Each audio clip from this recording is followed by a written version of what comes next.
जोर से बोलो जय श्री राम। एक ही नारा एक ही नाम। आरो जोरे जय श्री राम। आरो जोरे जय श्री राम। जय श्री राम। জয় শ্রীরাম, জয় জয় শ্রীরাম। চেনা লাগছে না স্লোগানটা? বাংলায় ভোট আসছে আর এই স্লোগানটা রাস্তাঘাটে শুনবেন না, তা কি হতে পারে? অন্ততপক্ষে 2019 থেকে এই আজকের 2025 পর্যন্ত এটা অত্যন্ত স্বাভাবিক ব্যাপার ছিল। পৌরসভা, পঞ্চায়েত, বিধানসভা, লোকসভা ভোট আসলেই জয় শ্রীরাম, জয় জয় শ্রীরাম উত্তরপ্রদেশীয় ঢঙে বলে রাস্তাঘাটে বিজেপি নেতাদের স্লোগান দিতে আমরা দেখতাম। যারা বাঙালি, এই বাংলায় দাঁড়িয়ে রাজনীতি করে, তারাও ওই হিন্দি বলয়ের রাজনীতিবিদদের নকল করে এই স্লোগানটি দিত। আর তৃণমূল কংগ্রেস মানে আমরা যারা তৃণমূল কংগ্রেস করি, রাস্তাঘাটে মাঠে ময়দানে আমরা বারবার বলতাম যে শ্রীরাম ভগবান, সীতা আমাদের দেবী, আমাদের পূজিতা দেবী, রাম আমাদের দেবতা ভগবান, তাদের নিয়ে রাজনীতি আমরা বাঙালিরা করি না। আমাদের কাছে ভগবান ভগবানের আসনে ভক্তির জায়গায়, রাজনীতির ময়দানে তাদের নামিয়ে আনা বাংলার কালচারে নেই। কিন্তু বিজেপি সেই কালচারের তোয়াক্কা না করে বাংলার মাটিতে প্রথমবারের জন্য ভগবানের রাজনীতিকরণ করেছিল। তার ফলাফল বাংলার মানুষ 2021-এ দেখিয়ে দিয়েছে, 2024-এও দেখিয়ে দিয়েছে। বিজেপির লজ্জা কিছুতেই হচ্ছিল না, তাও তারা সেই পথ থেকে সরছিল না। প্রথম ধাক্কাটা কবে খেলো জানেন? ঘটা করে রাম মন্দির উদ্বোধন তো হলো, বিজেপি ভাবলো এবার আপকি বার 400 পার। আসলে বিজেপির দৌড় অনেক আগেই থেমে গেল, 400-র স্বপ্ন পূরণ হলো না।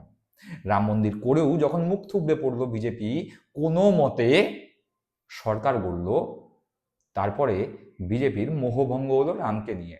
এই বিজেপি বিভিন্ন সময় বিভিন্ন দলকে, শরিক দলকে, এনডিএর বিভিন্ন শরিক দলকে কাজে লাগিয়েছে, ছুঁড়ে ফেলে দিয়েছে। বাদ দেয়নি নিজের দলের নেতাদেরও।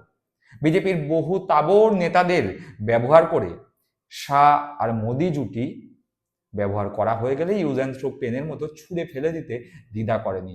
তাই এই মুহূর্তে ওই শুভেন্দু অধিকারীর মতে অঙ্গবঙ্গ কলিঙ্গ এই তিনটি রাজ্যের ক্ষেত্রে বঙ্গ বিজেপি তো বটেই, এছাড়া উড়িষ্যা আর বিহারেও বিজেপি শ্রীরামকেও পাত্তা দিচ্ছে না। শুভেন্দু অধিকারীর কথাতেই একদম পরিষ্কার। আগে শুনি না শুভেন্দু অধিকারীর কথা, তারপরে আসছি আমার কথায়। জয় জগন্নাথ বলে কলিঙ্গ হয়েছে, জয় সীতামাতা কি জয় বলে অঙ্গ হলো। এবারে হরে কৃষ্ণ মন্ত্রের সাথে জয় মা কালী বলে বঙ্গ। শুনলাম শুভেন্দু অধিকারীর কথা, উড়িষ্যায় জয় জগন্নাথ বলে, বিহারে জয় সীতামাইয়া কি জয় বলে জিতেছে। লক্ষ্য করে দেখবেন জয় শ্রীরামের ধ্বনি শুভেন্দু অধিকারীর মুখে আর শোনা যাচ্ছে না। যেই শুভেন্দু অধিকারী 2021-এর আগে, 2021-এ, 2021-এর পরে, এমনকি 2024 লোকসভা ভোটের আগেও জয় শ্রীরাম, জয় জয় শ্রীরাম বলে ভগবান পুরুষোত্তম শ্রীরামকে নিয়ে রাজনীতি করতে রাস্তায় নামিয়ে এনেছিল ভগবান শ্রীরামকে, সেই শুভেন্দু অধিকারী শ্রীরামের নাম মুখে আনলেন না। এমনকি বাংলা জয়ের ক্ষেত্রেও আর ভরসা রাখতে পারছে না শ্রীরামের ওপর।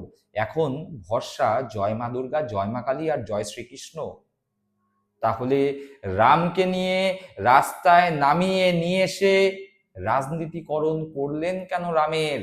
ভগবানকে নিয়ে রাজনীতি বিজেপি করে, বাংলার কালচারে ভগবানকে নিয়ে রাজনীতি নেই। তার কারণ বাঙালিদের মনে, বাঙালিদের অন্তরে ভগবান ভক্তি প্রথম থেকেই আছে, বিজেপিকে এসে শিখাতে হবে না।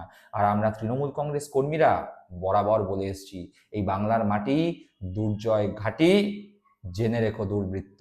বিজেপির দুর্বৃত্তরা তোমরা জেনে রেখে দিও, যেভাবে প্রয়োজন ফুরানোর সঙ্গে সঙ্গে শ্রীরামের নামটা পর্যন্ত বিরোধী দলনেতা মুখে আনছে না, এর জবাব বাংলার রামভক্ত যে সমস্ত মানুষজন আছে, বলা যায় হিন্দু মানুষজন আছে, তারাও, যারা গতবার তোমাদের ভোট দিয়েছিল, 2026-এ তোমাদের মুখে ঝামা ঘষে দেবে।